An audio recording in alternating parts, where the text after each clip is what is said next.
നമസ്കാരം. ആധുനിക യുദ്ധതന്ത്രങ്ങളിലും വ്യോമപ്രതിരോധ രംഗത്തും വൻ ചർച്ചയായി മാറിയിരിക്കുന്ന ഇന്ത്യയുടെ S-400 ട്രയംഫ് വ്യോമപ്രതിരോധ സംവിധാനത്തിൻ്റെ പ്രഹരശേഷിയെക്കുറിച്ചുള്ള പുതിയ വിശകലനങ്ങൾ അന്താരാഷ്ട്ര തലത്തിൽ വലിയ ശ്രദ്ധ നേടുന്നുണ്ട്. പാകിസ്ഥാൻ വ്യോമസേനയുടെ C-130 ഹെർക്കുലീസ് ട്രാൻസ്പോർട്ട് വിമാനങ്ങൾ ഇന്ത്യൻ റഡാറുകളുടെ നിരീക്ഷണ പരിധിക്കുള്ളിൽ താഴ്ന്ന പറക്കലുകൾ നടത്തുകയും ഫ്ലയറുകളും ചാഫുകളും വിന്യസിക്കുകയും ചെയ്ത ദൃശ്യങ്ങൾ പുറത്തു വന്നത് ഏവരുടെയും കൗതുകമുണർത്തിയിരിക്കുകയാണ്. ഇന്ത്യയുടെ അത്യാധുനിക പ്രതിരോധ സംവിധാനങ്ങളെ കബളിപ്പിക്കാൻ പാക് പൈലറ്റുമാർ നടത്തിയ ഈ ശ്രമങ്ങൾ എന്തുമാത്രം ഫലം കണ്ടു എന്നത് പ്രതിരോധ വിദഗ്ധർക്കിടയിൽ വലിയ ചർച്ചകളാണ് നടക്കുന്നത്. പഞ്ചാബിലെ ആദംപൂരിൽ വിന്യസിച്ചിരിക്കുന്ന S-400 ബാറ്ററിയുടെ പ്രവർത്തന പരിധിക്ക് തൊട്ടടുത്തുള്ള പ്രദേശങ്ങളിലാണ് പാകിസ്ഥാൻ വിമാനങ്ങൾ ഇത്തരത്തിലുള്ള പ്രതിരോധ നടപടികൾ സ്വീകരിച്ചിരിക്കുന്നത്. 2025 മെയ്യിലെ സംഘർഷാവസ്ഥയുടെ പശ്ചാത്തലത്തിൽ ഫറൂഖാബാദ്, ഷെയ്ഖ്പുരയുടെ സമീപ പ്രദേശങ്ങളായ ഗജിയാന നൗ എന്നിവിടങ്ങളിൽ നിന്നാണ് പാകിസ്ഥാൻ്റെ C-130 വിമാനങ്ങൾ ഫ്ലെയറുകൾ ചുരിഞ്ഞുകൊണ്ടുള്ള ദൃശ്യങ്ങൾ പുറത്തു വന്നിട്ടുള്ളത്. ആദംപൂരിലെ ഇന്ത്യൻ S-400 വ്യോമപ്രതിരോധ സംവിധാനത്തിൽ നിന്ന് ഏകദേശം 200 കിലോമീറ്റർ മാത്രം അകലെയുള്ള വ്യോമപാതയിലൂടെയാണ് ഈ വിമാനങ്ങൾ സഞ്ചരിച്ചത്. ഏകദേശം 5000 മീറ്റർ ഉയരത്തിൽ പറന്ന ഈ വിമാനങ്ങൾക്ക് S-400 സംവിധാനത്തിൻ്റെ പ്രഹര പരിധിയിൽ നിന്നും രക്ഷപ്പെടുക എളുപ്പമായിരുന്നില്ല. വലിയ റഡാർ ക്രോസ് സെക്ഷൻ ഉള്ളതും സബ്സോണിക് വേഗത്തിൽ സഞ്ചരിക്കുന്നതുമായ C-130 പോലെയുള്ള ട്രാൻസ്പോർട്ട് വിമാനങ്ങൾ റഡാറുകളിൽ വളരെ പെട്ടെന്ന് കണ്ടെത്താൻ കഴിയുന്ന ഉയർന്ന കോൺട്രാസ്റ്റ് ലക്ഷ്യങ്ങളാണ്.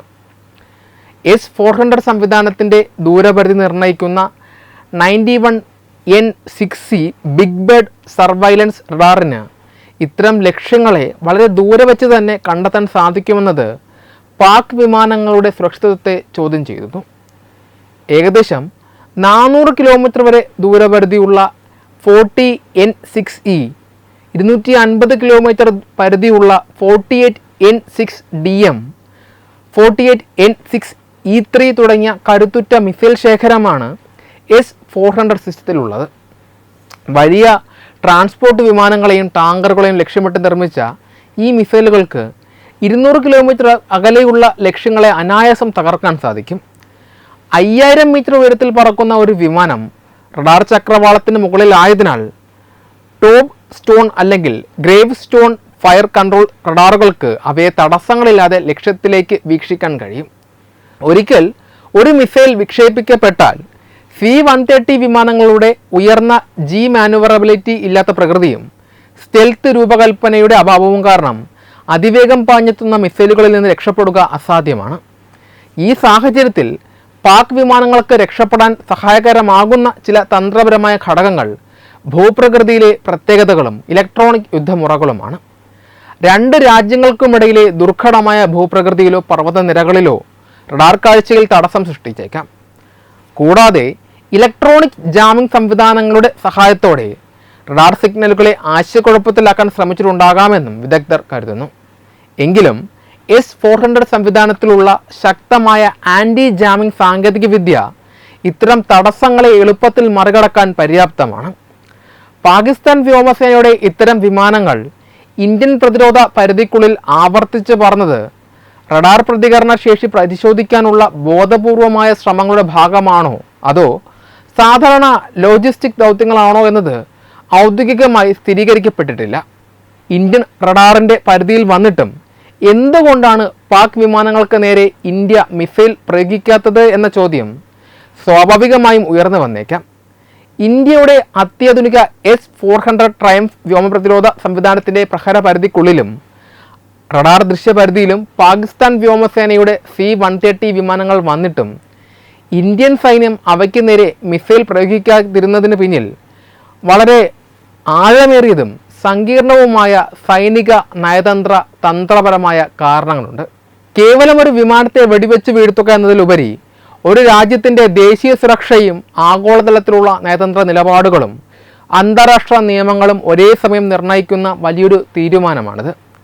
ഇത്തരം നിർണായക സന്ദർഭങ്ങളിൽ സൈന്യം സ്വീകരിക്കുന്ന നിലപാടുകൾക്ക് പിന്നിലുള്ള പ്രധാന കാരണങ്ങൾ എന്തൊക്കെയൊന്ന് പരിശോധിക്കാം. ഒന്നാമതായി, ആധുനിക വ്യോമ യുദ്ധതന്ത്രങ്ങളിൽ ശത്രുവിൻ്റെ ലക്ഷ്യത്തെക്കുറിച്ച് പൂർണ്ണമായ ബോധ്യം ലഭിക്കാതെ പെട്ടെന്ന് പ്രതികരിക്കാതിരിക്കുക എന്നത് വളരെ പ്രധാനപ്പെട്ട ഒരു സൈനിക മര്യാദയാണ്. പാകിസ്ഥാൻ്റെ C-130 വിമാനങ്ങൾ ഇന്ത്യൻ അതിർത്തിക്ക് സമീപം നടത്തിയ സർവീസുകൾ യഥാർത്ഥത്തിൽ ഒരു കടന്നുകയറ്റ ശ്രമത്തിനായിരുന്നോ, അതോ ഇന്ത്യയുടെ വ്യോമപ്രതിരോധ സംവിധാനങ്ങളുടെയും റഡാറുകളുടെയും പ്രതികരണ ശേഷി പരിശോധിക്കുന്നതിനുള്ള ബോധപൂർവമായ ഒരു കെണിയാണോ എന്ന് തിരിച്ചറിയുക അത്യന്താപേക്ഷിതമാണ്.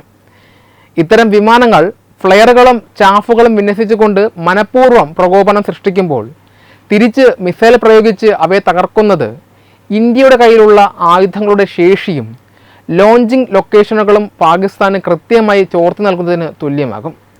ശത്രുവിന് വിലപ്പെട്ട സാങ്കേതിക വിവരങ്ങൾ സൗജന്യമായി നൽകിക്കൊണ്ട് ഒരു വിമാനത്തെ നശിപ്പിക്കുന്നതിനേക്കാൾ ബുദ്ധിപരമായി അവരെ നിരീക്ഷിക്കുക എന്നതാണ് സൈന്യം ഇവിടെ സ്വീകരിച്ചത്. രണ്ടാമതായി, ഒരു പൂർണ്ണതോതിലുള്ള യുദ്ധം ഒഴിവാക്കുക എന്ന നയപരമായ തീരുമാനമാണ് ഇതിന് പിന്നിലുള്ള മറ്റൊരു കാരണം. C-130 എന്നത് സമാധാനകാലത്തോ സംഘർഷവേളയിലോ ലോജിസ്റ്റിക് ആവശ്യങ്ങൾക്കും സാധനങ്ങൾ എത്തിക്കുന്നതിനും ഉപയോഗിക്കുന്ന ഒരു ട്രാൻസ്പോർട്ട് വിമാനമാണ്. അല്ലാതെ നേരിട്ട് ആയുധങ്ങൾ വർഷിക്കുന്ന ഒരു ബോംബർ വിമാനമോ ഫൈറ്റർ ജെറ്റോ അല്ല. ഇത്തരമൊരു ട്രാൻസ്പോർട്ട് വിമാനത്തിന് നേരെ S-400 പോലുള്ള ലോകത്തിലെ ഏറ്റവും ശക്തമായ ലോങ് റേഞ്ച് മിസൈൽ സിസ്റ്റം ഉപയോഗിച്ച് ആക്രമണം നടത്തിയാൽ അത് ഇരു രാജ്യങ്ങളും തമ്മിൽ മുൻകൂട്ടി കാണാത്ത വലിയൊരു യുദ്ധത്തിലേക്ക് കാര്യങ്ങളെ എത്തിച്ചേക്കാം. അന്താരാഷ്ട്ര തലത്തിൽ ഇന്ത്യയെ ആക്രമണോത്സുകതയുള്ള രാജ്യമായി ചിത്രീകരിക്കാൻ പാകിസ്ഥാൻ നടത്തുന്ന ഇത്തരം പ്രകോപനപരമായ നീക്കങ്ങളിൽ ചെന്നുപെടാതെ സംയമനം പാലിക്കുക എന്നതാണ് ഇന്ത്യയുടെ നയം. മൂന്നാമതായി, S-400 പോലെയുള്ള ഒരു പ്രതിരോധ സംവിധാനത്തിൻ്റെ സാങ്കേതിക രഹസ്യങ്ങൾ പരമാവധി സുരക്ഷിതമായി സൂക്ഷിക്കുക എന്നതാണ് മറ്റൊരു ലക്ഷ്യം. ഒരു മിസൈൽ തൊടുത്തു വിടുമ്പോൾ അത് റഡാറുകളുടെ ആവൃത്തി, ട്രാക്കിംഗ് വേഗത, കൗണ്ടർ മെഷറുകളെ മറികടക്കാനുള്ള ശേഷി എന്നിവയെക്കുറിച്ചുള്ള ഡാറ്റകൾ ശത്രു രാജ്യങ്ങളുടെ ഇലക്ട്രോണിക് ഇൻ്റലിജൻസ് സംവിധാനങ്ങൾക്ക് ചോർന്നു കിട്ടാൻ ഇടയാക്കും. പാകിസ്ഥാൻ വിമാനങ്ങളുടെ ഈ പറക്കലുകൾ തന്നെ യഥാർത്ഥത്തിൽ ഇന്ത്യൻ റഡാറുകളുടെ ഫ്രീക്വൻസികളും സിഗ്നലുകളും ശേഖരിക്കാൻ വേണ്ടി മാത്രമുള്ള ഇലക്ട്രോണിക് ഇൻ്റലിജൻസ് ദൗത്യങ്ങളായിരിക്കാൻ സാധ്യതയുണ്ട്. അതിനാൽ അവരുടെ കെണിയിൽ വീഴാതെ വിമാനങ്ങളെ കൃത്യമായി ട്രാക്ക് ചെയ്തുകൊണ്ട് എന്നാൽ മിസൈൽ പ്രയോഗിക്കാതെ പ്രതിരോധം തീർക്കുക എന്ന ബുദ്ധിപൂർവമായ സമീപനമാണ് ഇന്ത്യൻ കമാൻഡ് സെൻറ്റർ സ്വീകരിച്ചത്. നാലാമതായി, അന്താരാഷ്ട്ര വ്യോമപാത നിയമങ്ങളും മര്യാദകളും പാലിക്കുന്നതിൻ്റെ ഭാഗമായി കൂടിയാണ് സൈന്യം സംയമനം പാലിച്ചത്. ഔദ്യോഗികമായി യുദ്ധം പ്രഖ്യാപിക്കാത്തതോ അല്ലെങ്കിൽ ഇന്ത്യയുടെ വ്യോമാതിർത്തിയിലേക്ക് പൂർണ്ണമായി കടന്നുകയറി ആക്രമണം നടത്താത്തതോ ആയ ഒരു സന്ദർഭത്തിൽ അതിർത്തിക്ക് അല്പം അകലെയായി പറക്കുന്ന ട്രാൻസ്പോർട്ട് വിമാനങ്ങൾക്ക് നേരെ മിസൈൽ പ്രയോഗിക്കുന്നത് അന്താരാഷ്ട്ര നിയമങ്ങളുടെ ലംഘനമായി വ്യാഖ്യാനിക്കപ്പെടാം. ആഗോള വേദികളിൽ ഇന്ത്യയുടെ സമാധാനപരമായ നിലപാടുകൾക്ക് കോട്ടം തട്ടാത്ത രീതിയിൽ രാജ്യത്തിൻ്റെ പരമാധികാരത്തിന് ഭംഗം വരാത്ത വിധം കാര്യങ്ങൾ കൈകാര്യം ചെയ്യാനാണ് സൈനിക നേതൃത്വം ശ്രമിച്ചത്. അഞ്ചാമതായി, S-400 സംവിധാനത്തിൻ്റെ യഥാർത്ഥ ശേഷി പുറത്തു കാട്ടാതിരിക്കാനുള്ള തന്ത്രപരമായ നീക്കമായും ഇതിനെ കാണാം. S-400 പോലെയുള്ള ഒരു ആയുധം ഏത് സാഹചര്യത്തിലും ഏതൊക്കെ ലക്ഷ്യങ്ങളെയാണ് ഒരേ സമയം ടാർഗറ്റ് ചെയ്യാൻ കഴിയുക എന്നതിൻ്റെ കൃത്യമായ കണക്കുകൾ ശത്രുക്കൾക്ക് മുൻകൂട്ടി ലഭിക്കുന്നത് ഭാവിയിലെ യുദ്ധങ്ങളിൽ ഇന്ത്യക്ക് തിരിച്ചടിയായേക്കാം. അതിനാൽ പാകിസ്ഥാൻ്റെ ഇത്തരം ചെറിയ പ്രകോപനങ്ങളെ അവഗണിച്ചുകൊണ്ട് യഥാർത്ഥ യുദ്ധ സാഹചര്യങ്ങളിൽ മാത്രം ഉപയോഗിക്കേണ്ട കരുത്തുകൾ കരുതി വയ്ക്കുക എന്ന സൈനിക തന്ത്രമാണ് ഇതിലൂടെ നടപ്പിലാക്കിയത്. ചുരുക്കത്തിൽ പാകിസ്ഥാൻ്റെ C-130 വിമാനങ്ങൾ ഇന്ത്യൻ റഡാറിൻ്റെ പരിധിയിൽ വന്നിട്ടും മിസൈൽ പ്രയോഗിക്കാതിരുന്നത് ഇന്ത്യയുടെ ഒരു ബലഹീനത കൊണ്ടല്ല, മറിച്ച് അതീവ ജാഗ്രതയോടും ദീർഘവീക്ഷണത്തോടും കൂടി മാത്രം തീരുമാനങ്ങളെടുക്കുന്ന ഇന്ത്യൻ പ്രതിരോധ തന്ത്രത്തിൻ്റെ വിജയമാണ്.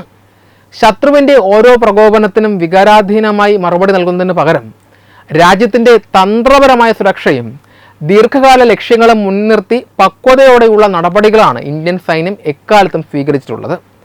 ഈ സംഭവത്തിലും ആ നയമാണ് വിജയകരമായി നടപ്പിലാക്കപ്പെട്ടത്. ഈ വാർത്തയെക്കുറിച്ചുള്ള അഭിപ്രായങ്ങൾ കമൻറ്റുകളായി രേഖപ്പെടുത്തുക. വീഡിയോ ഇഷ്ടമായി ലൈക്ക് ചെയ്യുക, ഷെയർ ചെയ്യുക. കൂടുതൽ വാർത്തകൾക്കായി ഞങ്ങളുടെ ചാനൽ സബ്സ്ക്രൈബ് ചെയ്യുക.